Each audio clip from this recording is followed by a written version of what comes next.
Alors, autour de la table avec moi pour cette autre édition de la balado de Fred Savard, Hélène Faradji.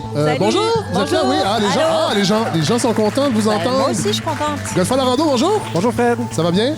Très bien, très bien. Nouvelle chroniqueuse cette semaine, Jasmine Legendre. Bonjour, Jasmine. Bonjour. Ça va bien? Ça va, toi? Oui, les gens ne vous ont jamais entendu, ils sont contents. Et on a deux invités cette semaine. On a la députée libérale de Saint-Laurent, Marois Risky. Bonjour, Marois. Bonjour. Merci d'être là. Et la sociologue Dominique Payette. Bonjour Fred. Merci beaucoup d'être là, Dominique Payette. Alors voilà, on est prêt pour ce 9e épisode de la balado de Fred Savard.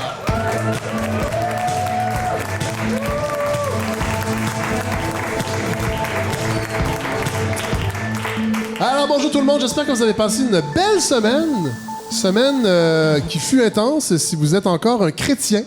Oui, je sais, ça a l'air drôle de dire ça. J'en parle parce que les croyances religieuses reviennent en force sur la place publique. On est obligé de le constater, surtout depuis le débat de la laïcité. Mais en même temps, je pense que c'est plus profond que ça, cette résurgence du spirituel. André Malraux a déjà dit « Le 21e siècle sera religieux ou ne sera pas ». Et je pense qu'on est obligé de lui donner raison. En même temps, André Malraux a déjà dit que c'était un héros de la guerre d'Indochine. C'était un pilote d'élite et c'était pas vrai. Il était un petit peu mythomane. Alors bon, on ne sait pas. On sait pas quoi faire avec ça. Bon, oui, ça a été une période difficile pour les chrétiens. La semaine dernière, la cathédrale Notre-Dame de Paris qui brûlait, on en a parlé ici. Jésus qui décède dimanche dernier suite à un procès bâclé de Ponce Pilate, je pense qu'on peut le dire. Le calvaire des chrétiens n'était pas terminé puisqu'un sordide attentat au Sri Lanka survenait également contre des chrétiens. On l'a vu faisant 359 morts. Et là, Richard Martineau n'en est toujours pas revenu. D'ailleurs, lui qui a attaqué notre collègue Manal Drissi dans une de ses chroniques en début de semaine. Manal qui avait livré une chronique dans une émission de variété, je pense, à la radio. C'était pas à la télévision? Non, c'était à la radio, à la soirée d'Encore Jeune. Le lendemain c'est pas ici qu'elle l'a fait, c'était à la soirée. Donc, au lendemain des attentats d'une mosquée à Christchurch, en Nouvelle-Zélande, et qui avait fait une 50aine de morts. Et là, une chronique à chaud qui manquait peut-être de nuances. Bon, ça dépend des goûts. Mais je pense que Manal ne méritait pas de se faire haranguer comme ça de la sorte par Richard Martineau, comme si Manal était la dépositaire de toute la gauche québécoise. Richard qui réclame rien de moins qu'une coalition contre la christianophobie et qui déplore que les chroniqueurs de gauche au Québec n'ont de pitié que pour les femmes voilées de 6 ans sur la page couverture d'un rapport de la Commission des droits de la personne. Richard qui oublie qu'avec ses 31 tribunes où il répète les mêmes 3 idées depuis des années, il est lui-même une coalition. On n'en a pas besoin de plus, je pense. Cela dit, attention, j'ai peut-être une explication pourquoi on a l'impression que la gauche québécoise était moins triste après les attentats du Sri Lanka qu'après les attentats contre une mosquée de Christchurch. Je pense pas que nos amis gauchistes estiment que les chrétiens méritent moins de compassion parce qu'ils sont tous des oppresseurs blancs, alors que nos amis musulmans sont tous de doux humanistes. Je pense plutôt que la gauche québécoise, comme bien des Québécois, manque d'ambition. Je pense que c'est ça le problème. La gauche québécoise aime les attentats plus petits, moins clinquants. Les attentats du Sri Lanka, avec leurs 359 morts, sont le deuxième plus grave attentat en nombre de victimes après le 11 septembre 2001. Et rappelez-vous aussi, après le 11 septembre, la gauche québécoise avait été assez silencieuse. Et moi, je pense pas que c'est par manque d'empathie envers les victimes américaines, ces oppresseurs. Non, c'est parce que c'était trop gros, je pense. Notre gauche identitaire est provinciale, avant tout. Elle aime ces attentats à l'échelle le plus humaine. Né pour un petit attentat. Né pour un petit attentat, oui, tout à fait. Mais là, je me demande, Dominique Payette, Richard Martineau n'apparaît pas dans votre livre Les brutes et la punaise, mais vous avez quand même pas l'impression que la ligne est mince parfois entre les propos que lui peut tenir et ce qu'on entend? Oui, c'est possible, mais il n'était pas dans mon... il ne faisait pas de radio au moment où j'ai étudié les radios de Québec. Il a fait de la radio à choix, mais là, il n'est plus là, je pense. Non, il n'est plus voilà, là, je pense qu'il est à Cube, c'est ça. Voilà. Alors, on va parler un petit peu plus tard, évidemment, de votre livre, Dominique Payette. Merci avec d'être plaisir, là. oui. Sinon, j'ai une pensée pour vous cette semaine, Marois Risky. En fait, ce matin, en lisant Michel Girard dans le Journal de Montréal, qui nous apprend que la Caisse de dépôt détient 267 placements dans des paradis fiscaux, des placements qui totalisent 23 milliards de dollars.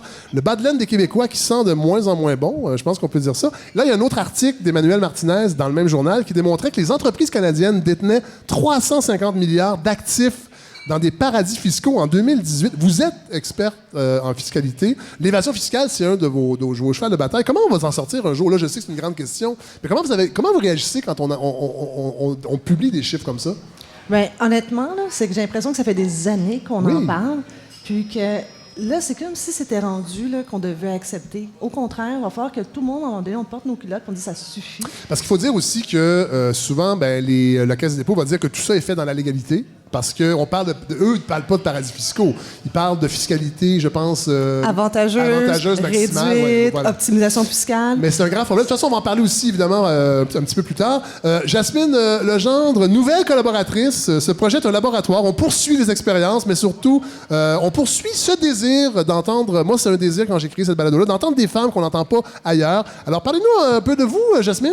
Ben, je suis une jeune journaliste qui a terminé son baccalauréat il y a 2 ans. Maintenant, je travaille chez Urbania comme chargée de contenu numérique. Donc, je fais plein de choses sur le web. Et vous faites de l'anxiété aussi, Et je paraît. fais de l'anxiété, surtout par rapport à... C'est intéressant, ça. Surtout par rapport à l'environnement, de plus en plus. Oui. Et surtout quand que je pose des actions très contradictoires, comme ce lundi, jour de la Terre, où je me suis acheté un latte glacé pour saluer l'arrivée du printemps et du beau temps, mais dans un verre en plastique. Mais voyons! Donc, ouais, je fais ça, c'est genre de bévue-là, dégueulasse. c'est dégueulasse. Puis là, j'avais juste l'image toute la semaine en tête, la petite tortue avec une paille dans la gorge. Puis je me Votre disais que paille? j'avais pas de bon sens. Ma paille. Votre paille. C'est ça. On va en parler un petit peu plus tard parce que c'est un peu ça qui a animé votre semaine d'actualité, en fait, le jour de la Terre, entre autres. Et... Entre autres, le jour de la Terre et les inondations aussi. Oui, voilà. Godefroy Lorando, vous avez passé une belle semaine? Oh, extraordinaire. Je le dis pas assez, mais Godefroy Lorando est le petit-fils d'André Lorando. Et moi, je trouve ça important de le répéter parce que c'est un petit peu le branding de votre présence ici à Ben, c'est la balado d'André Lorando. Non, je n'irai pas jusque-là. En fait, c'est le succès derrière. Non, mais je trouve ça important. filiation-là. C'est un devoir de mémoire parce que peu de gens se rappellent d'André Lorando, malheureusement. Oui, c'est un cégep, mais c'est beaucoup plus que ça. C'est un peu comme Lionel Groux, mais à un autre niveau. Vous avez passé une belle semaine, Godefroy? Oui, belle semaine. En fait, j'ai tiré des conclusions. oui? Vous rappelez-vous du gars, un des premiers vidéos virales dont moi j'ai eu conscience, c'était un gars un peu pacté dans un bar qui disait « Tequila, Heineken, pas le temps de niaiser Ouais. Se présentant comme un homme d'action. Oui. Je vois un peu la CAQ comme ça. Ah! Oui, tu sais, Uber, taxi, pas le temps de niaiser. intéressant, ça. Maternelle 4 ans, CPE, pas le temps de niaiser. le temps de niaiser. J'ai l'impression qu'on arrive avec des solutions rapides, puis on nous affirme là, qu'il va il y aura d'autres décisions de prise. Oui. Et je suis un peu inquiet de les voir aller avec leur tequila, leur Heineken Oui. et surtout leur pas le temps de niaiser. Ben, ça va être... Marois Risky, vous trouvez c'est ça drôle, les blagues sur la CAQ? Bon, en tout cas, je la trouve très, très bonne, la ligne. Pas le temps de niaiser. Je vous la laisse. Merci. Et évidemment, Hélène Faradji, j'ai pensé à vous aussi hier en apprenant la mort de Jean-Pierre Mariel. Ben oui, c'est bien triste, hein. Cette semaine, à 87 ans, le bon Dieu est venu nous le chercher bien vite. Et je regardais, mais c'est drôle, mais pas de blague, je regardais justement les acteurs de Bertrand Blier la semaine dernière, qui était, je pense, un de ses derniers films. Dans ses derniers films, Ouais. dans les années 2000, Ouais. un film dans lequel Blier réfléchit à ce que c'est qu'un Oui, tout à acteur, fait. et tous les acteurs jouent leur propre ouais, rôle. voilà. Et Marielle est assez drôle là-dedans, merci. Ouais. Il y a Les Grands-Ducs, Oui. dont on aurait pu parler, qui est ce Ben, formidable film. Filmographie, oui. Mais Les Grands-Ducs, moi j'ai une tendresse pour ce film-là, avec Rochefort, avec Noiret, puis les 3 maintenant sont décédés tristement. C'est toute une idée de ce que c'était qu'un acteur français qui est parti. Puis j'ai surtout regretté de ne pas vraiment avoir regardé ces films plutôt que mardi soir dernier, avoir perdu mon temps sur Netflix. Comment ça? Ben, c'était un petit mardi un peu plate, un peu triste, Oui. je savais pas quoi faire. Donc je suis allée sur Netflix comme on fait. Parce qu'on est un peu niaiseux, parce que j'ai pas pris le temps de m'abonner à Criterion Channel, parce que... Ou pour combattre l'anxiété. Moi, je suspecte... non, mais je vais poursuivre. Netflix contre l'anxiété? Ah, moi, je pense que oui, pour vrai. Il y a des fois qu'on passe beaucoup trop de temps là-dessus. Puis je pense que c'est une soupape pour d'autres choses. Peut-être. Je vais réfléchir à ça cet été. Je vais écrire un numéro désopilant d'humour pour la scène. Je serai là pour le Ouais. regarder, Ouais. ou peut-être tout simplement que je suis allée sur Netflix parce qu'au Québec, c'est comme ça qu'on vit.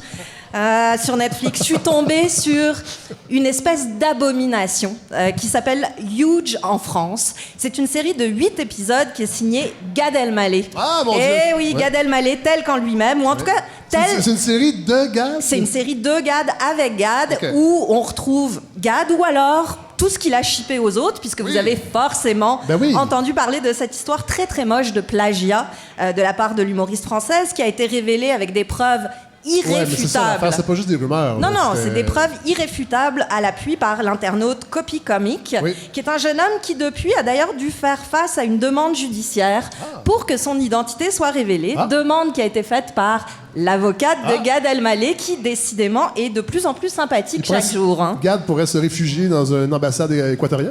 Peut-être. Il y a de la place maintenant, là, ça s'est libéré. Probablement. Bon, pour revenir à Huge en France, là-dedans, Gad Elmaleh se réinvente en humoriste déchu, mais c'est lui-même Ah, mon qui Dieu. part aux États-Unis C'est une pour... mise en abîme. Ouais, c'est- Je pense que le mot-clé, c'est abîme. C'est brillant. Il part aux États-Unis pour renouer avec son fils. Et moi, j'aurais un seul conseil pour vous, c'est épargnez-vous ça. Ah! C'est une perte de temps absolue, une vraie. série qui en plus a le terrible défaut de n'être absolument pas drôle. On navigue quelque part entre le soap débile, la série méta, l'autodépréciation. Donc oui, on navigue entre Glee, Platane et Louis de Louis C.K.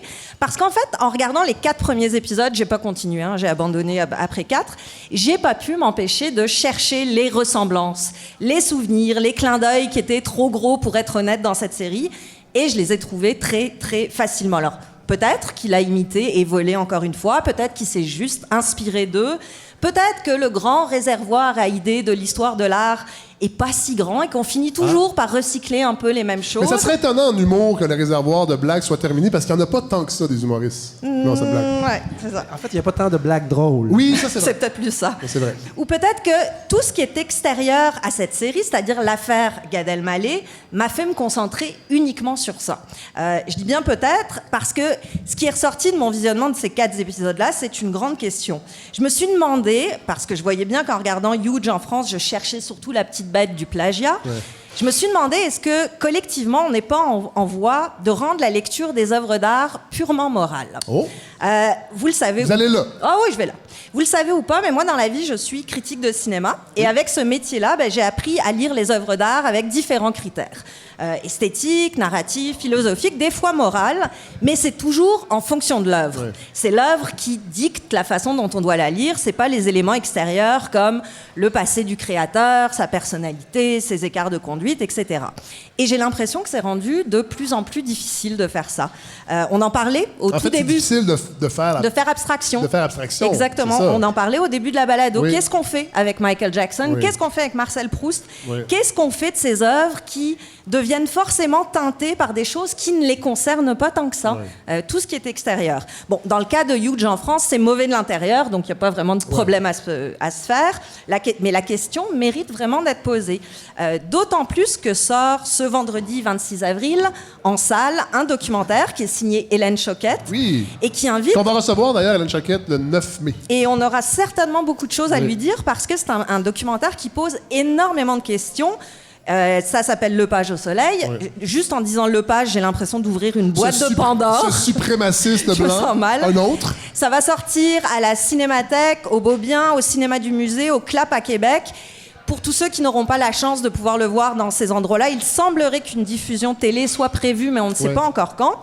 Mais surtout, c'est un film qui raconte de août 2016 à mi-2018 tout le processus de création avant que la polémique... Exactement. Comment ça a été fait? Oui. Avant même qu'on se pose des questions de diffusion, etc. Donc, pièce morte-née, Kanata, Robert Lepage, qui avait été faite en collaboration avec la troupe du Théâtre du Soleil de la metteur en scène française Ariane Mnouchkine. Et c'est très important de parler de cette troupe parce qu'elle est au cœur du documentaire. Elle est constituée de 36 comédiens, 26 nationalités et issus de 11 pays différents, parmi lesquels l'Afghanistan, l'Iran ou l'Arménie. Et dans ce film, où on est entre le cinéma direct et des entrevues avec les acteurs, avec Robert Lepage aussi, on voit tous ces gens-là répéter, mais surtout essayer de mieux comprendre la réalité de la culture autochtone avec des ateliers, des rencontres, des témoignages. Donc ils essayent vraiment de comprendre ce dont ils vont parler.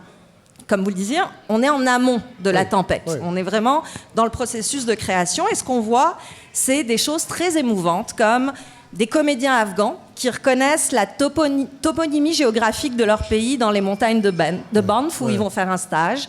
On voit une Chilienne qui est étonnée de constater que la négation du rôle des autochtones dans l'histoire de son pays est la même que dans le nôtre.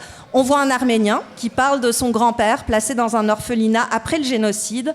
Et on le voit pleurer à chaudes larmes quand il se fait expliquer la réalité des pensionnats ici. On voit aussi un Irakien qui comprend la crise des opioïdes en se référant au paradis artificiel qui est aussi parfois recherché par certains terroristes. Et je cherche vraiment pas à rouvrir le débat de la légitimité de Kanata ou pas, mais ce que montre ce film, qui est très intéressant, c'est que tous, des comédiens aux concepteurs, se sont questionnés sur leur légitimité, sur leur connaissance, sur leur implication dans cette histoire des autochtones qu'ils voulaient raconter. Et à un moment donné, il y a un comédien, et c'est très très beau, qui rappelle une évidence. On vient tous d'une culture qui a dû résister. Et rien que pour ça, il y a quelque chose d'assez commun, d'assez universel dans le projet qu'ils avaient. Donc les ambitions de Kanata, en regardant ce film, on les comprend, elles étaient assez claires. C'était de partager, de rendre sensible à, mais aussi, et c'est probablement là que le bas a blessé, de faire passer ces missions de l'art qui sont très nobles, très belles, mais pour les faire passer avant la réalité de siècles d'oppression.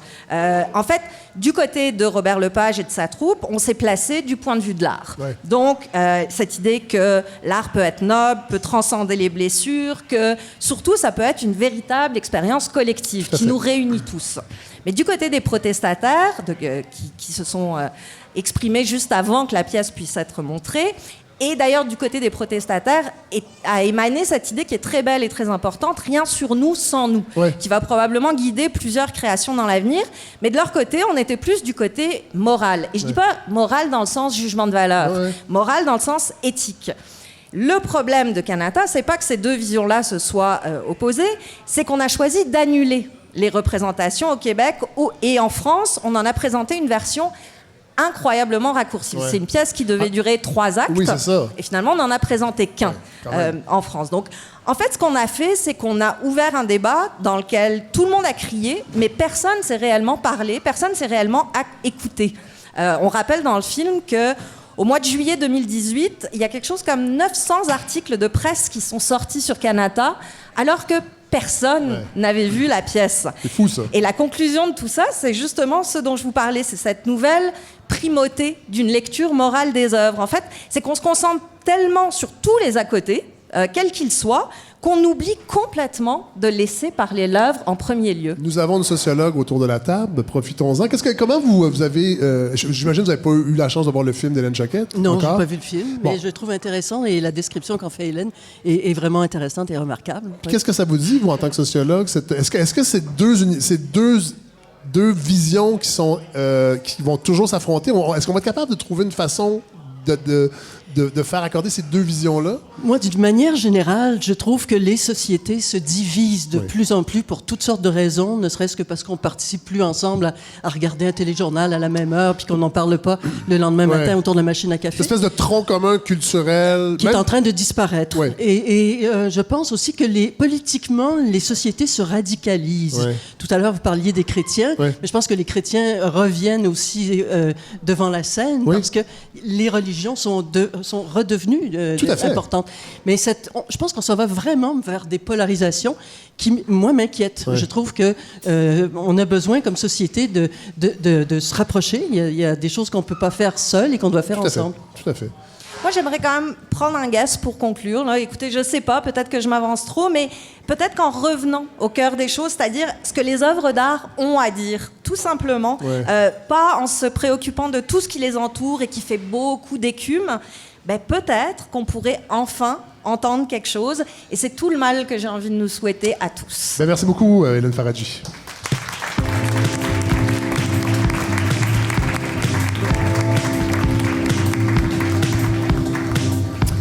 Alors, Dominique Payette, on va rester un peu dans la division parce qu'on va parler de votre livre. Mais merci, parlons-en. Les brutes et la punaise. Donc, bon, vous êtes sociologue, vous êtes professeur titulaire au département d'information et de communication de l'Université Laval.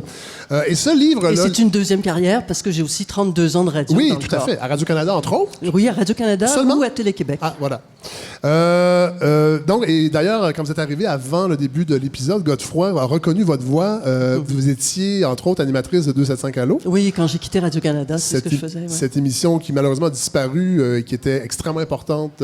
On parle de cohésion sociale, là, ça en était, je pense, en tout cas, à plus petite échelle. Mais... Oui, et ce qui est formidable, c'est quand j'ai entendu des enfants qui participaient à mon émission et qui tout à coup appelaient Pierre Maisonneuve, qui animait la Ligue ouverte du midi. Là, je me suis dit, on s'est créé un nouvel auditoire. Bon, alors, Les brutes et la punaise, c'est la poursuite, en fait, d'une étude que vous avez publiée en 2015, L'information à Québec, un enjeu capital. Une étude qui avait été très mal reçue, je pense qu'on peut le dire. Ça prend quand même du courage de récidiver et de brosser ce portrait de la radio. Appelons-la comme ça. Moi, j'appelle la radio poubelle. Je sais pas si moi, j'ai pas cherché la polémique. OK. Alors, mon travail est essentiellement descriptif et analytique. Oui. Donc, je n'insulte personne, je ne vise pas des personnes en particulier. Je vise, mais évidemment, il y a des citations qui sont des citations qui viennent directement des animateurs de ces radios-là de Québec. Oui. Mais c'est pas un ouvrage polémique. Moi, ce qui m'intéressait, c'est aussi ne serait-ce que d'expliquer aux gens de Montréal ce qui se passe là-bas, parce qu'il y a une incompréhension vraiment très, très grande. Ah oui, vous trouvez, par rapport au reste de la population qui n'habite pas Québec? Je pense qu'à Montréal, on a tendance à minimiser la gravité de la situation, à penser qu'il s'agit de clownerie, et on voit mal la proximité avec les choix politiques et la proximité, par exemple, avec le Parlement, qui est très importante. Cette proximité fait que tous les jours, nos élus, qu'on soit de n'importe quelle région, écoutent et reçoivent les commentaires de ces radios-là, en plus du reste, évidemment. Bon, évidemment, le livre, en fait, c'est beaucoup de témoignages, en fait, de victimes, mais ce sont des groupes, en fait. On parle beaucoup des assistés sociaux, entre autres, qui sont souvent des victimes récurrentes de ces radios-là. Les Autochtones, les féministes, en fait... les intellectuels. Les gens à gauche, les environnementalistes. Les environnementalistes, les syndicalistes, enfin, allez-y, là, tout le monde... Sauf que là, il y a aussi... et c'est là que c'est plus inquiétant, c'est que vous parlez aussi du pouvoir politique qu'ont maintenant ces radios-là. Et vous donnez l'exemple de l'élection de 2005 de Régis Labombe. Et c'est quand même assez dérangeant parce que ça a eu un impact. Là, évidemment, aujourd'hui, les radios... on parle des radios de Québec, mais je pense qu'on peut parler de Choix, entre autres, et du FM 93. Ce sont les deux postes... Oui, mais de temps en temps aussi, ce qui est important de comprendre, c'est que comme ça marche très bien sur le plan commercial, les autres radios ont toute envie d'essayer aussi le modèle. Bon. Alors, de temps en temps, il y a BLVD qui s'est mis là-dedans. On se trempe le gros orteil pour voir si l'eau est chaude ou l'eau est froide.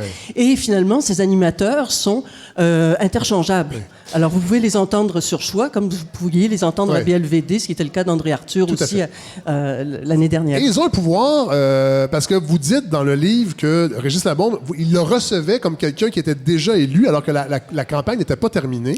Non, ils ont fait ce qu'on peut vraiment appeler une job de bras à Mme Bourget, qui ne le méritait pas tant que ça, en fait. Ils ont vraiment choisi qui serait élu, et ça a marché. Et à partir du moment où ça a marché, ça leur a donné encore plus ce goût du pouvoir politique, et qui avait déjà commencé avec l'ADQ de Mario Dumont. Comment vous expliquez la complicité? Parce que, et là, on a une politicienne, Marois Risky, vous êtes là. C'est quoi votre rapport à ces radios-là? Vous avez été élu dans la région de Montréal, mais les politiciens ne disent rien, ne dénoncent jamais les propos qu'on entend, et plusieurs y vont aussi. Comment on peut expliquer ça? Moi, je pense qu'ils sont kidnappés. Ils sont kidnappés politiquement parce que l'influence politique des radios de Québec est tellement importante maintenant, et elle a tellement rien et personne en face, que les élus ont peur de se faire ramasser par les radios.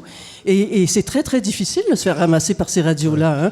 Moi, je passais à travers en 2015 et je souhaite ça à personne parce que c'est vraiment très dur sur le plan personnel. C'est aussi très dur pour eux sur le plan politique. Moi, je dois rien à personne puis je suis professeur titulaire. Donc, si moi, si vous avez dit que j'avais du courage, si moi j'ai du courage, alors que c'est mon secteur d'études, alors que je suis une spécialiste de la radio, que je suis une spécialiste de ce type de médias, si moi ça me prend du courage, imaginez les autres.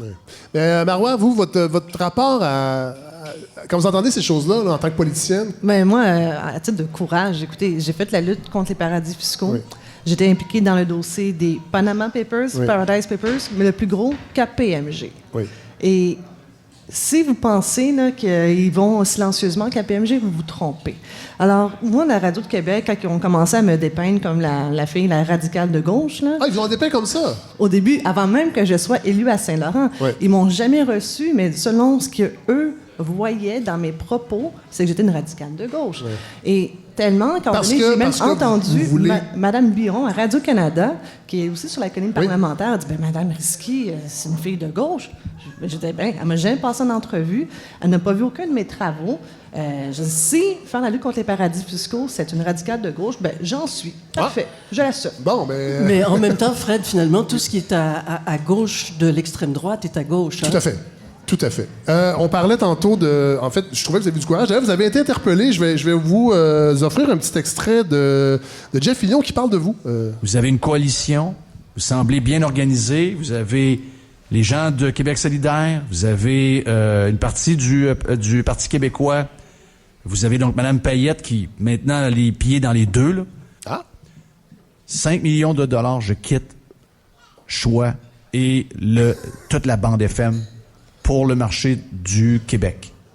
Parce que là, il dit là-dedans, bon, l'extrait dure 27 minutes à peu près. Pour qu'il s'en aille. En fait, c'est qu'il dit que vous avez refusé d'aller... c'est exact. Et que votre livre menace son emploi et, par le fait même, menace sa capacité d'envoyer ses filles à l'école privée. Il le dit comme ça. Vous avez refusé, cela dit, d'y aller. Si c'est le cas, moi, je trouve que c'est plutôt une bonne nouvelle. Ah, mais ça, je me prononce pas là-dessus. Je dois rester neutre. mais vous avez refusé le dialogue d'une certaine façon et...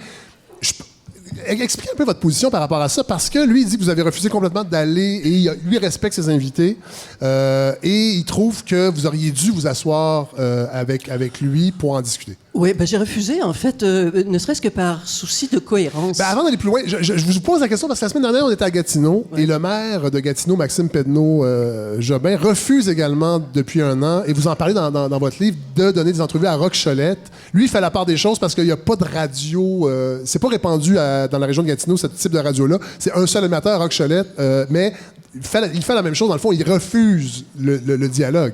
Mais ça dépend. S'il n'y a pas de possibilité de dialogue, ça ne sert à rien d'y aller. C'est-à-dire que depuis 3 ou 4 ans, je dis que ce qui se passe là, ça n'a pas d'allure. Ouais. Alors, je ne suis quand même pas pour aller, moi, faire monter leur code d'écoute, parce qu'évidemment, tout le monde s'attend à une énorme polémique entre moi et Filion. Ouais. Mais le problème, c'est aussi que même si l'interview se passe bien, quand je vais passer la porte du studio, ils vont aller chercher des extraits qui leur plaisent, hors contexte, et ça va rouler pendant 24 heures. Et pendant 24 heures, je vais avoir mis de l'essence dans le moteur. Ouais. Et ça, il n'y en est pas question, surtout qu'en ce moment, c'est la période des codes d'écoute. Ouais. Ils sont tous sur les derrières des autobus, et c'est à celui d'entre eux qui, finalement, Moret dans son émission. C'est le cas de le dire, d'ailleurs, Moret. Et là, on ne parle pas de Dominique Moret, on parle de Moret, le verbe, comment vous expliquez cet engouement... Il y a des raisons, puis vous êtes sociologue, parce que c'est une radio qui fonctionne essentiellement à Québec, un petit peu dans la région du Saguenay. Saguenay, Trois-Rivières, Gatineau, c'est un modèle... C'est un modèle qui marche. Alors, le réseau Cogeco, ce dont on parle, en fait, c'est notamment le réseau Cogeco. Le même réseau qui met en onde Paul Arcand ici, dans la région de Montréal. Oui, mais qui est quand même assez différent de ce qu'on voit et à Gatineau et à Québec. Ils l'ont essayé à Montréal, ça fonctionne pas, ce modèle-là. L'Abitibi a dit non également. Oui, l'Abitibi a dit non avec un groupe qui s'appelait le Carré d'Agneau, d'ailleurs. Mais l'Abitibi-Témiscamingue, c'est une région très solide aussi, avec beaucoup de groupes communautaires, beaucoup d'associations, beaucoup de syndicats. Oui. Et finalement, c'est ce regroupement qui a réussi à faire qu'il n'y en a pas eu en Abitibi pour l'instant. Parce qu'il faut se rappeler quand même que CKRN, c'est pour RN, c'est pour Radio Nord. Oui. C'est-à-dire qui viennent d'Abitibi. Qui viennent d'Abitibi, c'est ça. Oui. Alors, ils ont réussi finalement, et qui est maintenant propriétaire de Choix, pour finir mon histoire. Et donc, ils ont réussi malgré tout à bloquer sur le territoire d'origine de CKRN les radios de ce genre-là. Tout ça pour dire que c'est faisable. Mais le berceau est quand même la ville de Québec. Il y a un profil socio-économique de gens... Ils n'ont rien inventé, Fred. Hein. Il y a au-delà de 4000 stations trash aux États-Unis en ce moment qui tiennent toutes des propos qui sont d'extrême droite ou de droite, qui sont racistes, qui sont misogynes, qui sont homophobes et qui sont pro-Trump. Mais, là, eux vont évoquer la liberté d'expression. D'ailleurs, dans votre livre, vers la dernière partie, que je trouve, moi, en tout cas, qui m'ont intéressé le plus, parce que vous parlez, entre autres, de narrowcasting. Vous parlez, en fait, des modèles d'affaires de ces radios-là. Le narrowcasting, qui est à l'opposé du broadcasting. Peut-être nous décrire un peu qu'est-ce qu'est le narrowcasting? Jusqu'à maintenant, dans les radios privées, enfin, je veux dire, jusqu'à il y a une quinzaine, une vingtaine d'années, ce qui différenciait les radios, c'était le style de musique. Oui. Mais grosso modo, tout le monde avait sensiblement des informations de qualité et de la même nature. Oui. Alors aujourd'hui, c'est pas seulement la musique qui va qualifier une station de radio, mais c'est aussi les propos qu'on va y tenir sous forme de soi-disant information. Oui. Et c'est là où ça a dérapé. Parce que l'information, quand elle est entre les mains de journalistes professionnels, elle est entre leurs mains. Et là, elle est entre les mains d'abord de leur patron, parce que moi, quand on me parle de liberté d'expression de ces animateurs-là, essayez d'imaginer que Jeff Fillion, tout à coup, se mettrait à soutenir Québec solidaire. Je ne crois pas qu'il resterait en poste très longtemps, même s'il n'a pas ses 5 millions. Ouais. Autrement dit, c'est pas leur liberté d'expression. C'est qu'ils s'adressent à une clientèle.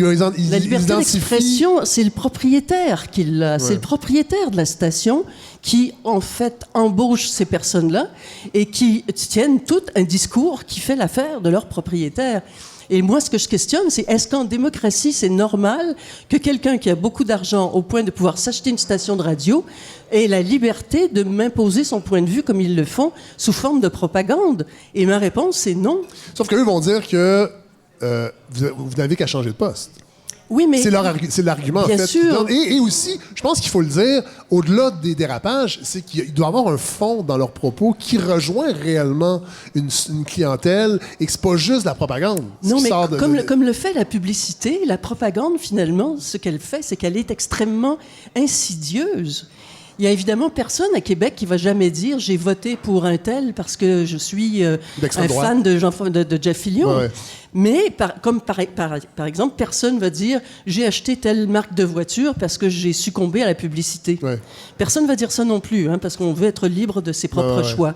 Autrement dit, cette propagande-là, elle est très insidieuse et elle s'inscrit, à mon avis, elle est totalement illégale, au sens où la loi de la radiodiffusion au Canada devait nous protéger contre cette propagande en insistant sur la diversité du propos.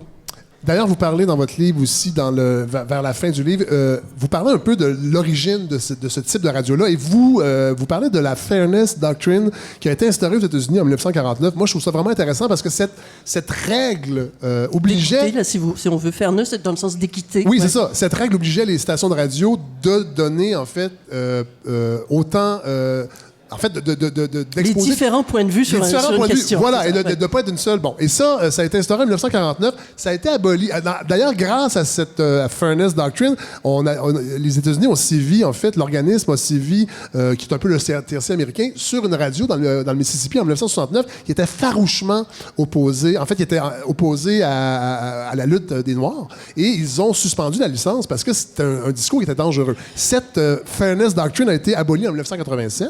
Oui, sous Ronald Reagan. Sous Ronald Reagan. Et aujourd'hui, on est encore dans ce régime-là, c'est-à-dire que au Canada, entre autres, il y a une autorégulation de l'industrie. C'est le Conseil des normes et de la radio-télévision, le Conseil canadien des normes et de la radio-télévision qui reçoit les plaintes et qui les traite. Depuis 2013, dans votre livre, vous dites qu'ils ont reçu 1000... En fait, c'est un journaliste de l'actualité qui a dénombré 1300 plaintes et seulement 5 dossiers qui sont allés jusqu'à des reproches. L'autorégulation ne fonctionne pas. Ben, l'autorégulation, si on compare par exemple le CCNR avec le Conseil de presse, le Conseil de presse est tripartite. Oui. C'est-à-dire vous avez des membres du public, des représentants des entreprises de presse et des représentants des journalistes. Mais il n'est pas obligatoire, par contre. Il n'est pas obligatoire. Ouais. Et c'est un tribunal d'honneur. Oui. Donc, quand on n'a pas d'honneur, ça ne marche pas fort. C'est ça. Il n'y a pas d'amende, il n'y a pas de suspension de licence, de trucs comme ça. Exact. Alors que le Conseil canadien des normes est une institution absolument patronale. Oui. C'est-à-dire, il n'y a aucun autre... est financé par les entreprises de radio-télévision, les propriétaires eux-mêmes. Donc, il n'y a pas non plus cette contrepartie du public qui viendrait dire, non, moi, je pense que ce propos-là, il n'était pas approprié. Et ça serait quoi la solution? Parce que le CRTC... Les ondes radio, c'est de juridiction fédérale. Le CRTC ne fait pas son travail, donc... Non, d'ailleurs, j'ai toujours été surprise de voir comme le Québec n'a pas revendiqué au cours des années plus de pouvoir dans le domaine des communications. Parce que, dans les années 70, on parlait de Bell Canada puis de sa nationalisation, mais maintenant, on parle de bien d'autres choses qui sont liées au développement et de la culture et des territoires. Et le Québec est toujours totalement dépendant du fédéral dans ces dossiers-là.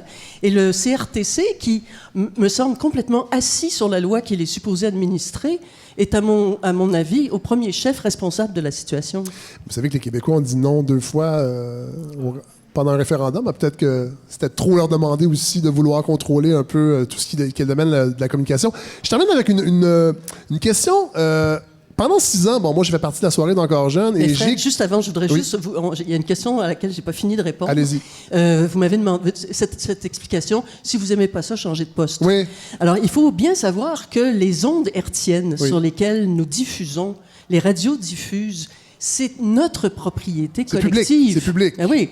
C'est-à-dire que la station de radio peut bien être propriétaire de ses bureaux, de ses installations, de ses micros, mais les ondes, elles sont toujours publiques. Oui. Et c'est ça que le CRTC doit gérer, en notre nom. Et c'est pour ça qu'il existe, au fait. Donc, on parle de public, justement. J'ai envie de parler de radio publique. Moi, pendant 6 ans, j'ai eu la chance de faire partie de l'émission La soirée d'Encore Jeune. Et un des moments forts de l'émission, c'est les chroniques d'Olivier Niquet, qui prend les meilleurs extraits à chaque semaine. Et dans un livre que j'avais déjà lu, mais que j'ai relu pour préparer votre passage, La Radio X, les médias et les citoyens, dénigrement et confrontation, c'est un collectif, en fait, d'intellectuels qui réfléchissent sur la radio de Québec. Il parle de la circulation des classiques. Et je me suis souvent demandé, à force de remettre les mêmes extraits, il n'y a pas une façon... En fait, ça participe pas à les rendre sympathiques à la longue, de tout le temps... Ça devient comme des personnages un peu drôlatiques. C'est une réflexion que j'ai déjà eue. Oui, j'ai pas de réponse, là, non, mais... au Salon du Livre de Québec, la semaine dernière, il y a 10 jours, là, en fait, il y a quelqu'un qui est venu me dire qu'à force de les écouter, il trouve ça banal. C'est ça. Sauf que c'est là que c'est encore plus insidieux. Parce que, dans le fond, ces mots rentrent... Écoutez, je pense que si on écoute ça toute la journée, on ne peut pas faire autrement qu'être agressif à la fin de la journée. Ouais. Et je pense que ça transforme aussi les personnes. Et donc, je pense que ça a beaucoup, beaucoup d'influence et beaucoup plus que ce qu'on croit. Les gens sont d'accord? Oui. Est-ce qu'une radio poubelle de gauche, ça existe, à votre avis? Aux États-Unis, il y a eu pas mal de tentatives de radio qu'on dit libérales, là-bas, qui n'ont jamais atteint... Mais poubelle, parce que c'est drôle... mais que ça n'a jamais atteint, non, pas libéral à ce sens-là. Barbara, est-ce que vous riez? Je ne sais pas pourquoi. Parce que vous savez très bien pourquoi. Mais c'est parce que j'écoutais... Pour préparer mon entrevue avec vous, qui va être un petit peu plus tard, Barbara, j'ai réécouté votre passage à La soirée est encore jeune, et pour y avoir participé pendant 6 ans, à un moment donné, c'est un peu les mêmes... pattern, c'est-à-dire qu'on refait les mêmes blagues sur les mêmes personnes, sauf que les cibles sont pas les mêmes, évidemment. Mais j'écoutais Serge Deloncourt qui disait « Ah, vous avez fait partie d'un gouvernement, votre premier ministre est un autiste. » Il parlait de Jean Charest. On n'est pas loin... Je pense qu'il parlait de Philippe Couillard. Ah, il parlait de Philippe Couillard, tout à fait. On n'est pas loin... les deux, dans le fond. Non, c'est pas vrai, je la même chose. Mais on n'est pas loin de ça. On n'est pas loin de... Mais on est très méchants. Ouais. Hein? On est une société très méchante. Vous auriez dû voir les courriels que j'ai reçus quand j'ai fait mon travail en 2015. Ouais. C'est abominable. Et cette méchanceté tout à fait gratuite et en toute impunité, parce que les personnes qui m'ont envoyé des menaces l'ont envoyé de leur propre adresse IP avec quasiment leur signature. Facile à trouver. Ouais. Et d'ailleurs, le titre de votre ouvrage... Ça vient de là. La punaise, c'est moi, parce qu'on voulait m'extrader comme une punaise. C'est incroyable. Ouais. Ben, merci beaucoup, Dominique Payette, d'être venu en entrevue. Je sais que vous n'avez pas donné beaucoup d'entrevues. Et j'invite les gens à lire votre livre, Les brutes et la punaise. Réflexion vraiment achevée, je pense, sur le phénomène des radios à Québec. Merci beaucoup. Merci beaucoup, Fred.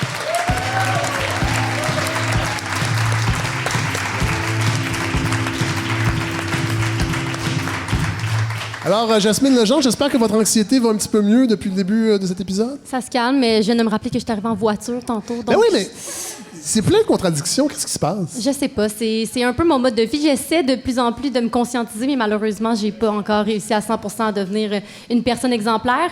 Puis je vous dirais justement, avec le Jour de la Terre cette semaine, entre autres, toute l'actualité, je me sentais vraiment concernée pour la première fois en tant que journaliste et ma courte carrière dans les médias depuis 2 ans. Parce que le constat que j'ai rapidement fait en sortant de l'université, c'est que je devenais rapidement insensible aux drames qui se passent ici comme dans le reste du monde. À force de les côtoyer et de les couvrir. Oui.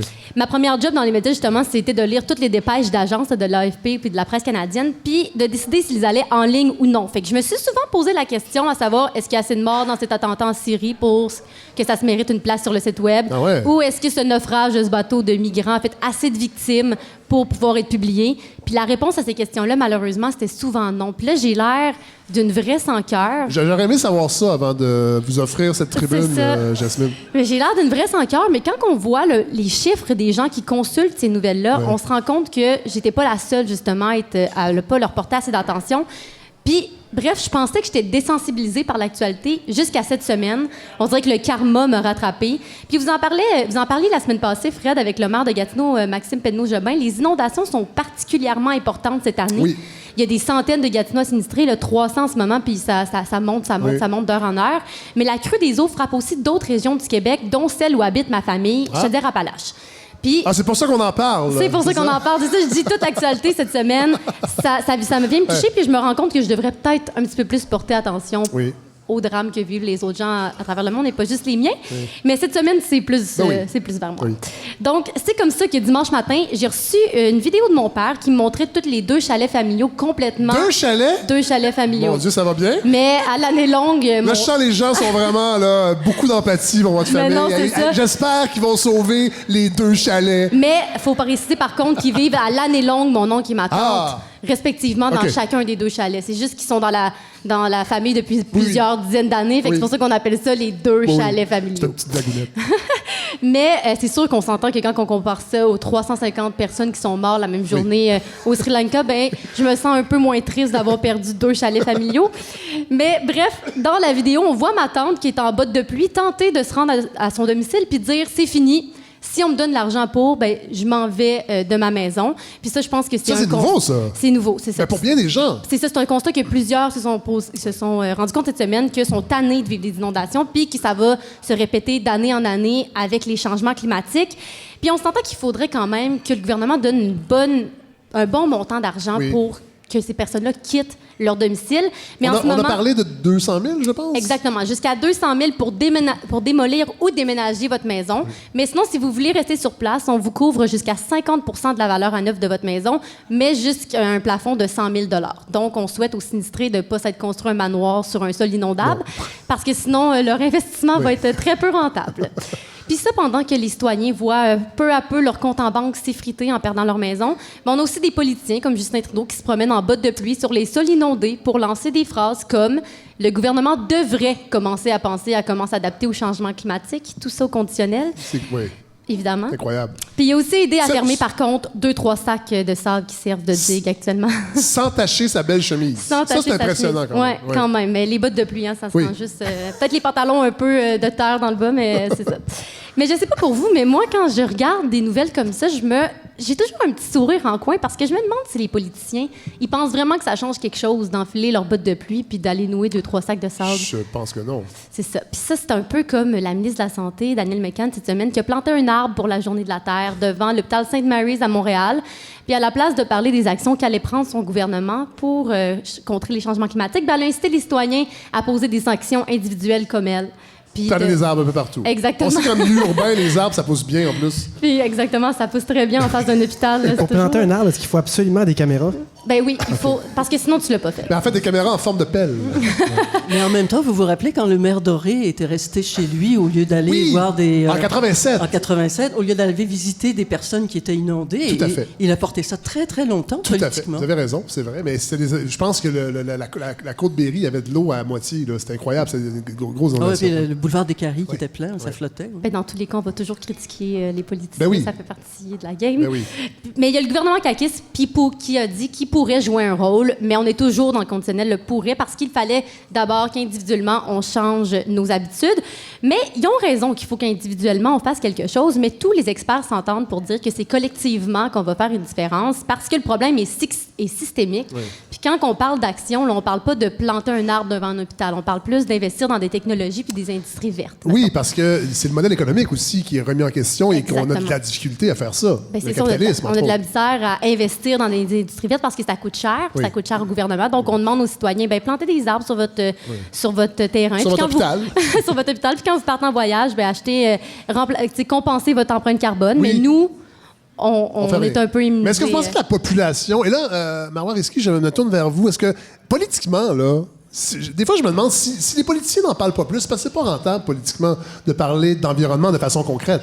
Ben, je sais pas pour vous, mais moi, j'étais à la marche avec les jeunes, puis on était 115 000 dans la rue. Donc, c'est très important. J'ai fait la marche aussi, mais vous n'êtes pas au pouvoir. Mais même si on n'est pas au pouvoir, on représente les citoyens.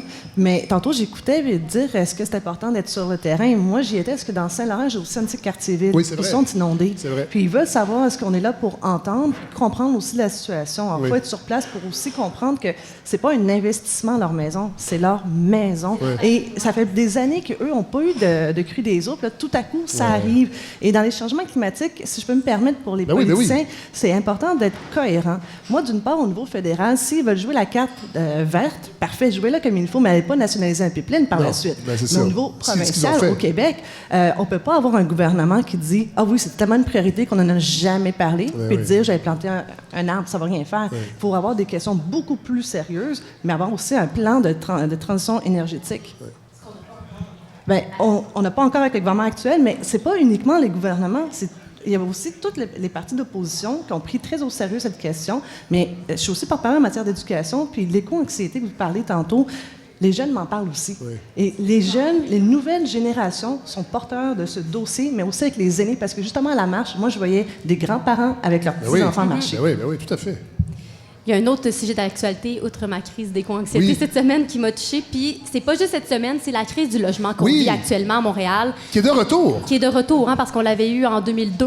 Oui. Pour qu'on était à 0,3 je pense, de logements qui étaient inoccupés. Puis maintenant, on est à 1,9 donc on est un petit peu plus au-dessus. C'est pour ça qu'on met des guillemets là, dans la crise du logement. Oui.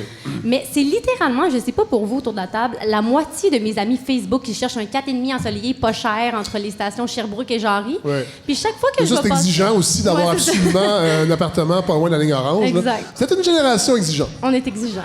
Là-dessus, je pense pas qu'on a... Oui, il y a une crise du logement, mais... Après avoir éco-anxiété, je pense qu'avoir de la psycho-anxiété. Ouais. Quand on regarde le nombre de propriétaires qui font des reprises de logement pour faire du Airbnb, qui jettent dehors des familles. En parler, et ça, c'est non seulement vrai à Montréal, ça commence à être vrai aussi à Québec, mais aussi dans les Laurentides, ainsi qu'à Magog. Tout à fait. Alors ça, il va falloir qu'éventuellement, on règle la question de façon sérieuse. Et je regarde aussi dans d'autres provinces, parce qu'ils ont vu qu'il y avait beaucoup d'investissements étrangers. Et on dit, ça serait peut-être d'avoir... Pas les Chinois encore? Non, pas juste... Là, je parle pas des Chinois. Faites attention, il va y avoir une manif en sortant. Non, mais en passant... Les Chinois, ce peuple d'opprimés.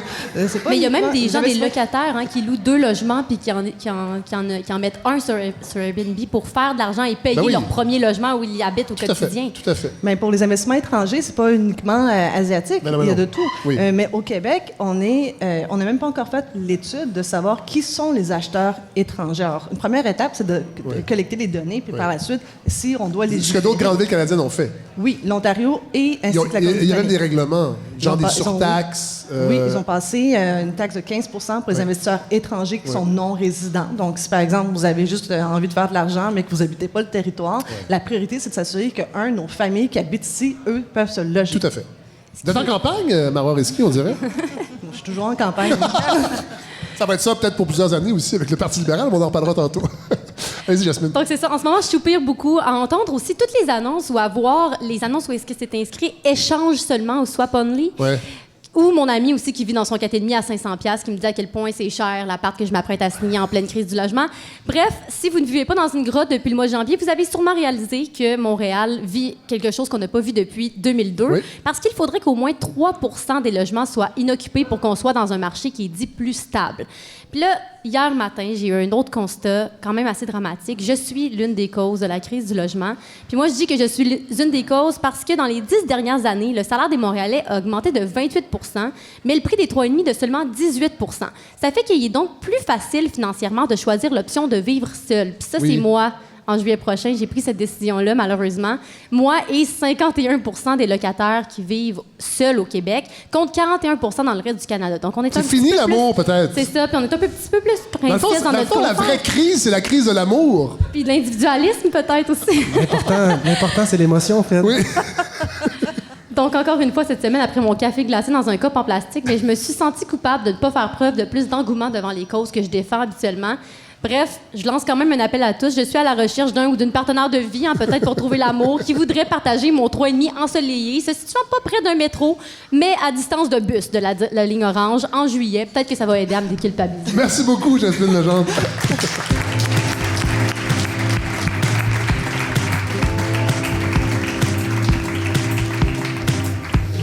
Alors, Marois Risky, merci d'être là. Vous êtes la première libérale. Vraiment, j'avais peur en vous contactant. Je disais, peut-être que je suis barré au Parti libéral. Personne ne va venir me donner une entrevue. Vous êtes la première. C'est pas pour rien parce que on vous regarde, on vous suit depuis votre entrée en politique. On a l'impression qu'il va se passer quelque chose peut-être au Parti libéral enfin.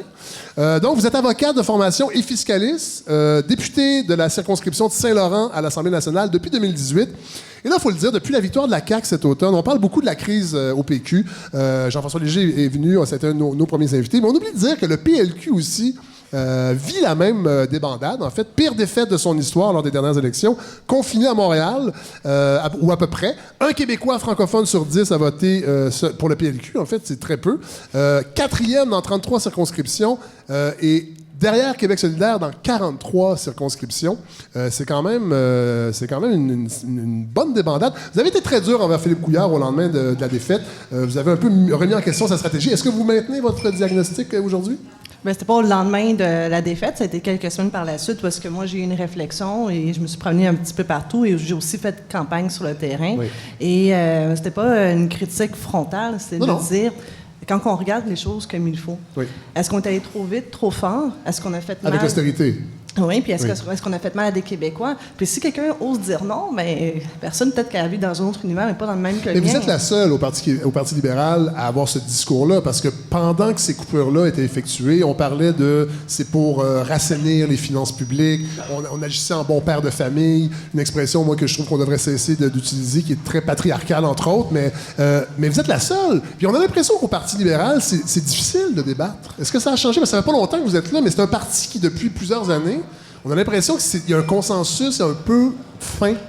Mais si on veut pas débattre, faut pas faire de politique. Hein? Moi, je suis venue pour débattre aussi, puis amener aussi des idées. Et je pourrais pas juste tout simplement être une plante verte dans un parti. J'ai des questions et j'aime poser des questions. Et si on veut se reconstruire, bien, dans ce cas, il faut tout mettre sur la table puis oser vraiment se poser des questions. Parlez vraiment comme une députée du Parti québécois, là, présentement. Parce que, non, mais c'est rare qu'on entend ça au Parti libéral. Et même, il y a déjà des militants. Il y a même déjà des militants qui ont écrit des lettres dans les journaux il n'y a pas si longtemps, il y a quelques années, pour déplorer que le Parti libéral était une machine à ramasser de l'argent et n'était plus le parti de débat, d'idées, qui a déjà été, parce que ne l'oublions pas, le Parti libéral, c'est la Révolution tranquille, entre autres, ça a été un grand parti dans l'histoire politique du Québec, mais depuis quelques années, on a l'impression que c'est difficile. Est-ce que vous avez l'impression que ça va être, justement, vous allez avoir les coups des franges pour faire ce débat-là? Bien, je prends les coups des franges. Ouais. Je demande pas la permission à qui que ce soit pour réfléchir et parler. Est-ce que c'est bien reçu, ça, au parti? Bien, moi, je pense que oui, puis ceux qui sont pas contents, mais il faut qu'ils comprennent que le coup de sonde du 1er octobre, on a reçu le message des Québécois. Et eux s'attendent que nous, ils nous ont retournés sur les banquettes de l'opposition pour réfléchir. Alors, on a 4 ans pour réfléchir, puis oui, il y aura une course à la chefferie, mais il va falloir qu'on revienne devant les Québécois en ayant pris aussi des leçons du message qui a été envoyé le 1er octobre. Ces leçons?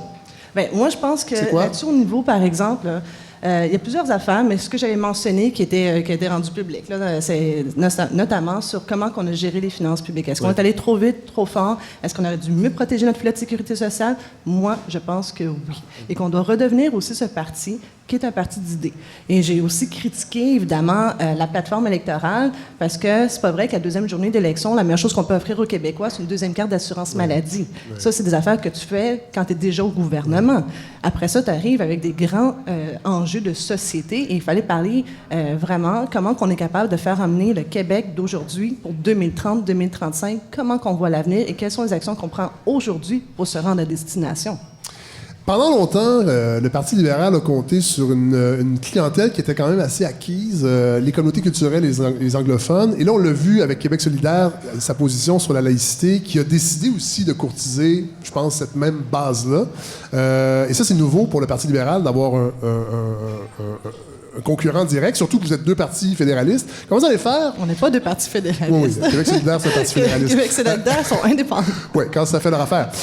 Mais comment vous allez faire pour vous démarquer, justement, par rapport à ça et de ratisser plus large? Bien, moi, dans ma réflexion, je ne regarde pas vraiment qui sont mes opposants. Puis je vais vous dire pourquoi. C'est qu'en fait, il y a 800 000 libéraux qui ont décidé le 1er octobre de rester à la maison. Il y a aussi presque un Québécois sur 3 qui a décidé de ne pas aller voter. Moi, mon plus grand adversaire, c'est ni la CAQ, ni Québec solidaire, ni le PQ. C'est le conformisme. C'est les gens qui décident que moi, ça ne m'intéresse plus la politique, je reste à la maison parce que vous n'avez rien à m'offrir. Mais ça... Ouais.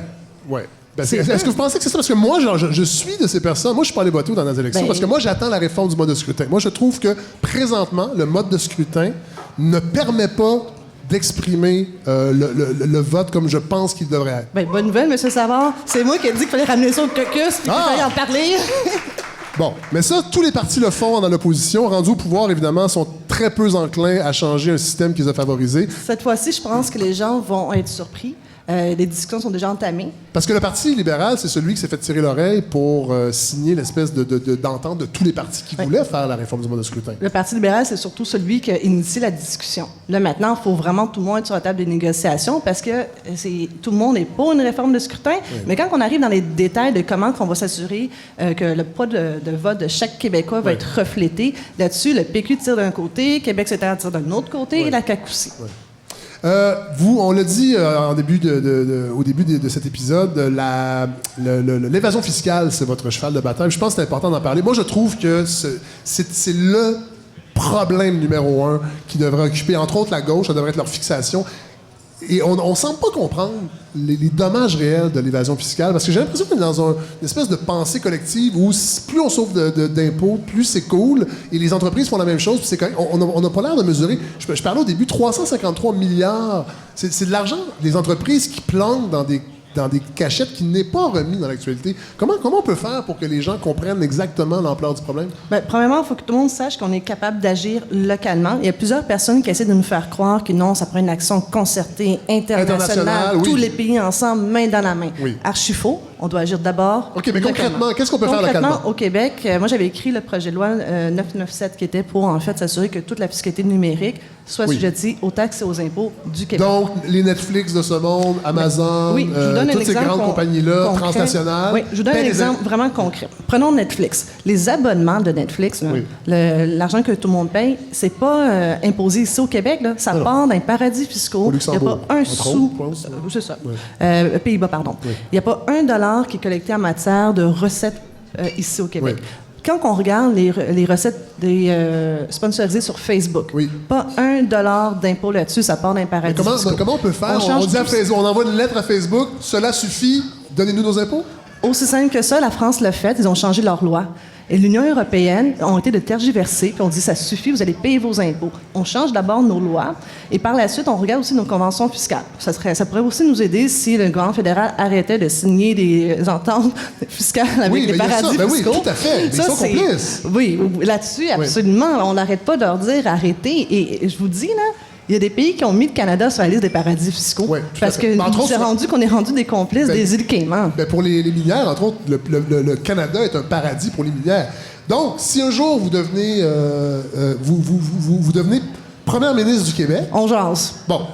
Vous allez avoir quand même... Vous n'aurez pas les coups des franges. Il va falloir éventuellement, si vous voulez aller au bout de votre idée de régler l'évasion fiscale, que le Québec se sépare du Canada et devienne un acteur sur la scène internationale. Ça, vous me dites que c'est un problème fédéral. Non, c'est pas un problème fédéral. Le fédéral fait pas grand-chose, mais nous, au Québec, on a déjà agi. On a d'abord réglé la question sur les taxes à consommation. Maintenant qu'on a réglé les taxes à consommation, il faut aller à l'étape supérieure, l'impôt sur le revenu. Là-dessus, on n'a pas besoin d'attendre après Ottawa, on est capable de le faire tout seul. D'autre part, je suis aussi professeur et... Sauf que les riches vont déménager si on les impose, vous savez ça, hein? Ils sont déjà partis, hein? Ah oui? Écoutez, il n'y a plus de riches au Québec? Pensez-vous sincèrement que les entreprises multinationales étrangères qui évadent l'impôt sont ici au Québec? Non, mais les particuliers? Ah, ben c'est pas eux en ce moment qui font de l'évitement fiscal à coup de milliards. À grande échelle, non, ça c'est vrai. C'est vraiment, il faut se concentrer. Là, c'est Uber, c'est Facebook, c'est Google. Juste ici, en recettes publicitaires, Google et Facebook, il y en a pour plus d'1 milliard de dollars. Alors, il faut vraiment se concentrer sur les gros requins blancs. Et eux, en ce moment, sont morts de rire parce que personne n'agit au Canada. Et le sénateur libéral Percy Downey l'a même écrit lui-même. Il a dit « J'ai même plus confiance à l'ARC. » Moi, je peux vous dire une chose. J'ai confiance à Revenu Québec parce que maintenant, on a mis des outils à Revenu Québec pour arrêter d'attendre après le fédéral, pour juste dire, nous, au Québec, on est capable de gérer nos impôts puis on est aussi capable de s'assurer que les entreprises étrangères vont en payer. On a aussi appris récemment que vous avez été approché de la CAQ, il paraît, en décembre 2017. Et les sondages montraient déjà qu'ils avaient quand même de bonnes chances d'accéder au pouvoir. Vous avez résisté, vous êtes resté. En fait, qu'est-ce qui vous a fait rester? J'ai pas eu besoin de résister longtemps, là, je suis libéral. Non, mais quand même, qu'est-ce qui vous a attiré? Les valeurs, en fait, du Parti libéral, c'est lesquelles pour avoir refusé, en fait? Vous avez refusé le pouvoir d'une certaine façon, on peut dire ça. Bien, moi, c'est d'abord et avant tout liberté individuelle. Et je ne vais jamais commencer à négocier là-dessus basé sur des sondages. Je suis pas juste avocate de formation, je suis avocate, point. Je continue aussi à faire des formations avec le barreau du Québec et pour moi, c'est inconcevable que justement le gouvernement de la CAQ se réveille un matin à chaque fois en se disant, bon, aujourd'hui, qu'est-ce qui est populaire dans les sondages? Oh, je vais légiférer là-dessus. C'est pas comme ça que ça marche au Québec. C'est ça qu'ils font, parce qu'à date, ils s'en tiennent quand même beaucoup à ce qu'ils avaient promis en campagne électorale. Ah oui, les surplus d'Hydro-Québec, vraiment? Ah non, ça c'est vrai. Ça c'est un sujet où François Legault paraît pas très bien. Et aussi la nomination de Guy Leblanc à Investissement Québec, qui est un ami de je vais vous en donner un autre exemple. Oui. Uber. Oui. Comment qu'on peut, d'une part, dire, oui, on va dédommager les chauffeurs de taxi, mais pas dire, bien, Uber, si tu veux venir faire des affaires au Québec, tu payes pas tes impôts? Ouais.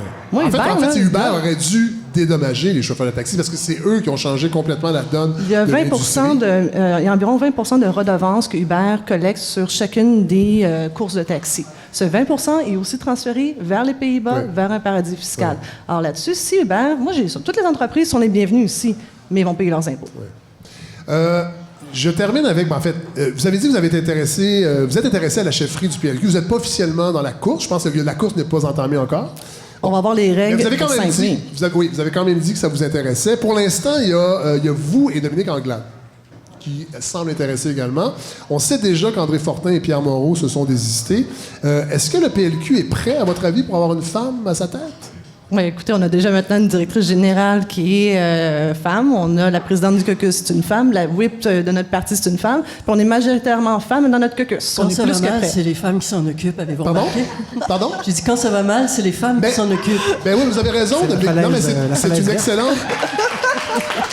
C'est une excellente observation. Cela dit, toutes les femmes premières ministres au Canada ont été battues dans les dernières élections. Et il y a une question qu'on pourrait se poser. Est-ce que le PLQ serait prêt à laisser une femme prendre la chefferie, sachant que ça va être difficile de déloger la CAQ aux prochaines élections et revenir avec des candidatures masculines dans 2 élections? Vous n'avez pas le... Non, honnêtement, c'est les militants qui vont choisir. Et cette fois-ci, contrairement aux dernières courses à la chefferie, où est-ce que ça marchait, qu'on devait choisir des délégués, là, c'est les militants. Un membre, un vote. Donc, ça va être au mérite selon la plus belle plateforme. Alors, peu importe qui veut se lancer, mais il va falloir que la personne trouve vraiment des arguments que les militants vont dire, moi, c'est vous que je fais confiance pour nous amener à 2022.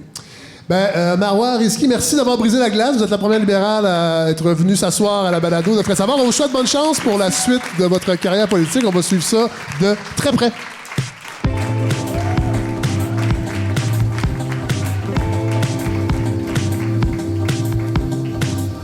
Alors, Godefroy Rondeau, dernier chroniqueur pour cette 9e épisode. Fred, vous commencez à maîtriser, mais en tout cas à vous développer comme intervieweur. C'est un métier, c'est pas facile. Ça vous tenterait pas de m'interviewer à la place que je fasse une chronique? Ah! Parce que les gens commencent à me connaître, puis... Déjà? Oui. Non? Non, pas pour l'instant. Bon, je vais prendre une petite pause, je vais vous écouter. Vous êtes tellement un bon conteur. C'est vrai. On m'appelait le farfadet? Vous êtes peut-être le Fred Pellerin de la chronique sérieuse. Alors, allons-y, avec un peu de magie. Ce week-end, donc lundi, c'était le jour de la Terre. Et puis, les nouvelles qui m'ont sauté dans la face cette fois-ci tournaient tout autour du thème du recyclage. Oui. Et je sais, Fred, que de votre côté, vous recyclez. Moi, je recycle 2 bacs par semaine. C'est ça. C'est extrêmement fier. On a déjà fait beaucoup de blagues avec ça. Oui. Est-ce que vous avez senti, en triant vos différents... En fait, en ne triant pas, en garochant vos affaires dans le bac, avez-vous réalisé que le recyclage était en crise? Non. On le sent pas, hein? Non, on le sent pas. C'est pour ça que je vous dis qu'il faut être attentif aux émotions. Oui. Parce qu'il se passe quelque chose en ce moment. Vous savez que je médite beaucoup. Moi, j'essaie de me détacher de mes émotions. Je les observe et je les laisse aller. Ouais. Eh bien, un peu comme mes emballages. Ce qu'on a fait au Québec, en fait, Fred, c'est qu'on a laissé aller la technologie dans nos centres de triage. Ah. Et ce qu'on a fait, c'est qu'on a tout simplement, au lieu d'améliorer notre façon de trier les résidus, en fait, récupérables, donc pas les déchets, mais les résidus qui pouvaient être récupérés, on a tout simplement laissé ce plaisir-là aux autres pays. Ah oui. Et dans votre bac, dans ce que vous recyclez à chaque semaine, il y en a une proportion qui est tout simplement exportée. Parce que c'est moins compliqué de la vendre aux Chinois, par exemple. Saviez-vous qu'en 2000... Qui, eux, vont la recycler? Ils vont la recycler à leur manière. Ah. Et en fait, c'est ça. Non, mais... Oups! Voilà. On s'imaginerait qu'en Chine, tout va bien et que leur... Non, j'imaginerais pas ça. Ils ont tellement de matériel à recycler, on imaginerait qu'ils ont atteint une certaine expertise, mais non. En fait, de notre côté, on a choisi de ne pas investir dans nos centres de tri et notre capacité à offrir des beaux ballots, par exemple, de papier recyclé, on n'est pas capable. Alors, quand on fait un ballot de carton ou de papier, il y a toujours un peu de pepperoni ou d'oignon ou de cernes de café. Et les Chinois, jusqu'à il n'y a pas si longtemps, ça ne les dérangeait pas parce que leur capacité à trier était encore plus mauvaise. Par contre, ce qui est dommage, en fait, ce que je voulais vous dire, c'est qu'on était rendu jusqu'en 2008 à 60% de votre bac qui était exporté pour être recyclé. Ah, OK, exporté, OK. Oui. Sans compter ce qui reste ici, est-ce qu'on est vraiment capable de le recycler ou pas? Si jamais j'ai le temps de vous donner des chiffres, je le ferai tantôt. On va prendre le temps, c'est une balado, on a le temps. Ouais. Au pire, on s'en ira. Merci. Ce qui est important à comprendre, c'est qu'en Chine, même si on a le sentiment, coudonc, c'est pas nous qui le recyclons, mais ça se fait en Chine, mais c'est faux. La Chine n'a pas d'infrastructure à grande échelle pour recycler et le recyclage se fait de façon parfois même PME familiale. Et il y a des gens qui vont s'occuper de la récupération de matériel informatique sans aucun égard à l'environnement. Et donc, il y a une pollution secondaire. Qu'on exporte, dans le fond. En fait, imaginez-vous l'ironie totale. Ils fabriquent le 3/4 des choses qu'on achète ici. Donc, ça traverse l'Atlantique en bateau, donc en consommant des gaz à effet de serre. Et en tuant nos belugas. Oui, à coups d'hélice. Oui, à coups d'hélice. À coups d'hélice. Et on les achète après ça ici, on les dépense, on les déballe, on met notre matériel au recyclage, on fait des ballots, on met un peu de sauce à pizza dedans et on leur renvoie ça par bateau. Et oui. Puis les bateaux voguent sur les cadavres des belugas qu'ils ont tués en arrivant. Exactement. En fait, si vous avez lu mon texte, oui. c'était exactement Non, c'est pas vrai, il n'y a pas assez de belugas pour faire un tapis. Ce qu'il faut comprendre, Fred, c'est que la Chine a changé ses règles. Et que, alors qu'ils ils ont allumé un petit peu. En fait, ils se sont dit, voyons, il y a donc bien des vidanges. Et ils se sont rendus compte que le 3/4 des vidanges venaient de l'extérieur. Et donc, ils sont dans un programme de recyclage, mais à grande échelle. Donc, d'ici quelques années, ils vont avoir 100, imaginez-vous les centrales de recyclage là-bas, 100 centrales géantes de recyclage, mais à une échelle inimaginable. Et donc, la première étape, c'est de fermer la porte aux déchets qui arrivaient de l'extérieur et surtout ceux qui sont mal triés. Et alors que nous, on arrivait à leur vendre 60%, par exemple, de notre papier, ils ont fermé la porte en 2017 et ça a créé... D'ailleurs, leur opération s'appelle l'opération National Sword. Donc, l'épée nationale, c'est le nom de l'opération. C'est avec cette opération-là qu'ils ont décidé de fermer la porte. Et c'est pas seulement au Québec, c'est partout.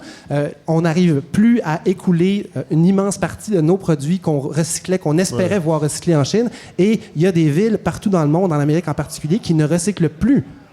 Du tout. On enfouit et ça finit là. C'est trop compliqué. On exportait on n'a pas investi dans nos centres de tri et là, on est mal pris. Oui, c'est ça. Et là, cette crise-là, qui peut sembler être une catastrophe, parce que si vous allez vous promener, par exemple, autour de l'Écocentre à Montréal, il y a des tonnes et des tonnes et des tonnes de papier qui attendent une solution. On s'est tourné vers l'Inde, vers la Malaisie. Est-ce qu'eux autres recyclent vraiment mieux que la Chine? Je ne le sais pas, mais ils achètent encore nos cochonneries avec de la sauce à pizza. Mais c'est très hypocrite. En fait, collectivement.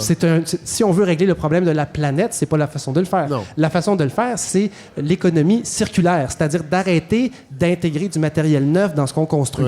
Et donc, ça m'amène à faire un portrait. Alors, il y a des communistes dans la salle qui applaudissent. Il faut renverser ce système économique. On a plusieurs défis aujourd'hui. Hein. Ils ont applaudi tantôt à une idée vaguement séparatiste. Alors, ce serait rare, des communistes séparatistes. On n'a jamais vu ça au Québec. À qui a-t-on affaire ici, Fred? Je ne le sais pas. C'est encore flou. Mais bref, notre tri est poche et on n'a pas investi dans nos centres de tri. Et maintenant, on se ramasse avec des ballots de papier que personne ne veut. On est capable d'écouler nos nouveaux ballots vers l'Inde et vers d'autres pays comme ceux-là. Mais... à moyen terme, c'est pas fonctionnel. Donc, qu'est-ce qu'on recycle au Québec? On recycle le papier, on recycle le plastique, on recycle le verre. Et je vais essayer de faire un rapide portrait de ces trois façons de récupérer nos poubelles. L'objectif du recyclage, c'est d'éviter d'enfouir. Alors, qu'est-ce qu'on fait? On composte, on recycle le papier, on recycle le plastique et ainsi que le verre. Mais si on se rend compte que la moitié de ce qu'on met au bac recyclage se ramasse enfoui de toute façon, saviez-vous que le taux de recyclage du verre, si on enlève ce qui est consigné, ça, c'est plutôt efficace. Mais le verre, par exemple, des bouteilles de la SAQ, pour ceux qui boivent encore... Pour ceux qui ne se sont pas choisis. Ceux qui ont choisi la pollution. C'est le taux de recyclage du verre, il y a à peu près un an, Fred, c'était 14% au Québec. Mais ça n'a pas de bon sens qu'il n'y ait pas de consigne sur les bouteilles de la SAC. Je ne comprends pas ce que les gouvernements attendent. On pourrait en discuter, puis on pourrait facilement dire bravo, quelle bonne idée. Êtes-vous bien... Des communistes qui boivent. Êtes-vous bien informé, Fred, à ce sujet-là? Du tout. Voilà. Mais c'est pour ça que je compte sur vous, Godefroy. Je suis là pour vous aider, mais d'ailleurs, ce que vous venez de dire, là, je prends la balle au bon. Allez-y. C'est sorti dans les nouvelles... cette semaine, plusieurs municipalités qui représentent plus de la moitié de la population du Québec ont soumis un avis disant qu'on devrait accepter de rénover nos politiques liées à la consigne. C'est-à-dire d'arrêter de faire une différence entre ce qu'il y a dans les bouteilles, parce qu'une bouteille de vitre qui contient de l'eau, du Pepsi ou du vin devrait être recyclée en fonction de ses caractéristiques du verre et non pas de ce qu'il y a dedans. Tout à fait. Et il y a quelque chose à faire de ce côté-là. Par contre, en même temps, il y a des projets pilotes, parce que la SAQ, je ne sais pas exactement pourquoi, n'est pas du tout intéressée à embarquer dans un système de consigne de ces bouteilles. Alors, ils ont embarqué dans une entreprise privée, mais à but non lucratif, qui s'appelle Éco-entreprise, qui regroupe des producteurs de verre et des utilisateurs de verre. Et ils ont fait un programme pilote qui est fonctionnel depuis 15 mois, un méga centre de tri du verre à la Ville de Québec, mais aussi 4 ou 5 autres centres de tri au Québec. Et on a réussi, avec un nouveau procédé emprunté à l'Angleterre, mais aussi à des innovations québécoises, on a réussi à augmenter la récupération du verre à près de 100%. Ouais. Et là, ce que ça veut dire, c'est qu'on est capable de créer, dans le cas du papier, c'est des ballots, mais dans ce cas-là, c'est une espèce de gravier de verre de très haute qualité qui n'est pas contaminé. C'est toujours le même principe. Ouais. Si on est capable de bien isoler ce qu'on veut recycler et qu'on en produit dans une certaine qualité de pureté, on est capable de faire autre chose avec. Et qu'est-ce qu'on fait avec ça? On le vend, donc il y a une valorisation vraiment financière, et on est capable de faire des abrasifs, donc papier sablé, du matériel à sandblasting, et aussi on peut faire de la laine minérale pour isoler nos maisons. Ouais. Est-ce qu'il y a des exemples positifs de recyclage qui fonctionnent au Québec? Ben, moi, j'en ai un en tête. Oui, allez-y donc. Je pourrais peut-être vous le faire entendre. Est-ce que c'est une blague de libéral que vous allez faire? Non. C'est Sylvain Cossette qui reprend des chansons des années 70. Moi, je trouve que c'est un bel exemple de recyclage au Québec. C'est un succès. Oui, on n'en parle pas assez. Non, et c'est pas exporté. Pas assez? Non, pas assez. Bon, on va aller continuer. Et ça pollue très peu. Ah, je trouve que ça pollue pas mal. C'est vrai. Vous êtes donc pas gentil. Allez-y. Ce qui est important à comprendre, je reviens à mes moutons. On va parler seulement du verre, puisque c'est déjà un sujet assez facile à développer. On avait des performances assez poches. Nos centres de tri sont poches. Et le verre brisé qui se ramasse dans nos bacs de recyclage ou dans les camions. Écoutez le bruit que ça fait quand on balance le panier de recyclage dans le camion, tout casse. Oui. Et tout le verre qu'il y avait là-dedans se mélange avec le reste et ça brise des outils des centres de tri. Oui. On a un problème avec le verre. On a deux options, Fred. On peut ou bien suivre l'idée des municipalités, c'est-à-dire créer un programme de consigne qui inclurait toutes les bouteilles en vitre. Oui. Et qu'est-ce que ça change? Ça change qu'on aurait un flux de recyclage indépendant pour le verre. C'est-à-dire que le verre ne serait jamais mélangé avec les autres cochonneries, avec le compost, avec ce que vous voulez.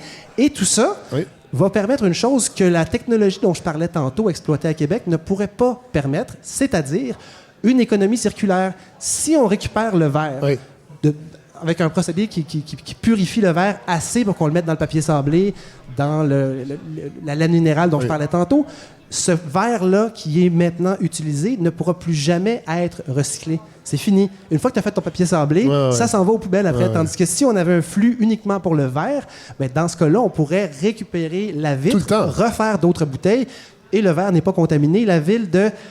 J'ai oublié le nom d'une ville, mais on a établi des cloches, en fait, pour permettre aux gens de eux-mêmes aller porter le verre. Et on s'est rendu compte, mon Dieu, les gens sont donc bien motivés.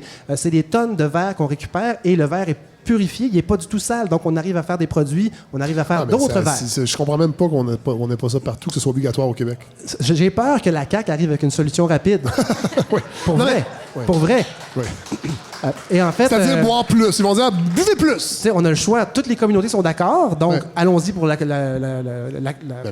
consigne. Ben oui. Mais la technologie aussi est intéressante. Donc, moi, je serais très intéressé. Le problème de la technologie, c'est que ça demande des investissements de près de 50 millions pour moderniser nos centres de tri.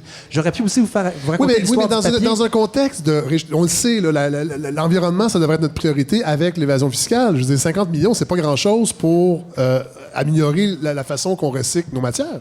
Effectivement.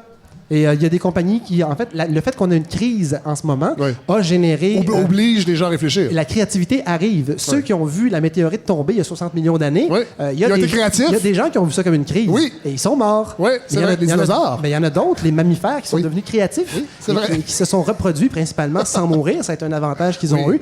Et en ce moment, ce qui arrive, c'est que les pays qui ont déjà investi dans des centres de tri efficaces peuvent encore vendre à la Chine. Mais ça doit être les Scandinaves encore? Je sais pas. J'ai pas fait de recherche là-dessus parce que c'était pas nous autres. Je suis resté plus local. Très local. Et l'économie circulaire, Fred, ce n'est surtout pas d'exporter notre recyclage pour se le faire revendre éventuellement.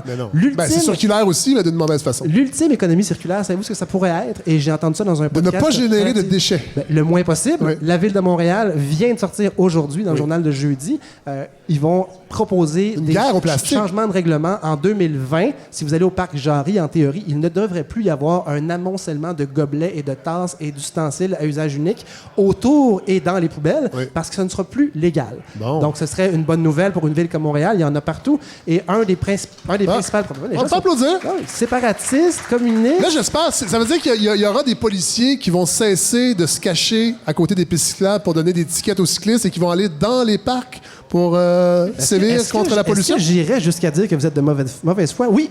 Vous êtes officiellement de mauvaise foi. Oui. Je fais beaucoup de vélo. C'est une mauvaise foi circulaire. Effectivement. Donc, vous faites une carrière avec ça depuis des années. Et ça continue. Je me suis joué à vous. J'ai choisi le recyclage. Tous ça pour vous raconter une dernière affaire. Oui. L'ultime exemple, ce serait qu'éventuellement, les imprimantes 3D deviennent suffisamment démocratisées pour qu'on puisse se fabriquer de petits objets de maison, des crochets de rideaux de douche, des éponges, des éléments comme ça de consommation et qu'on pourrait, et c'est déjà fait dans certaines villes, avoir un petit robot qui récupère éventuellement notre plastique, le crunch dans une poubelle, le transforme en granules et pourrait être réinjecté dans l'imprimante 3D et on pourrait imprimer de nouveaux objets avec le même plastique et on n'aurait même plus besoin de faire aucun transport de matériaux en plastique. Tu es en train de me dire que si chacun à la maison, on avait une imprimante 3D... Les plus débrouillards d'entre nous. Tout le monde imprimerait des choses utiles et il n'y aurait pas de... C'est clair qu'il y aurait encore plus de consommation et de production d'objets qui ne servent à rien. Ben, c'est un exemple que je voulais donner. Puis, pourquoi pas, Fred? Ah, je sais pas. On dirait que j'ai pas confiance à vous n'avez pas confiance, c'est votre mauvaise... Bienveillance, Fred. Vous m'avez appris la bienveillance et là, Mais là, vous me dites ça et là, je me détache de cette pensée que je viens d'avoir et je la laisse aller.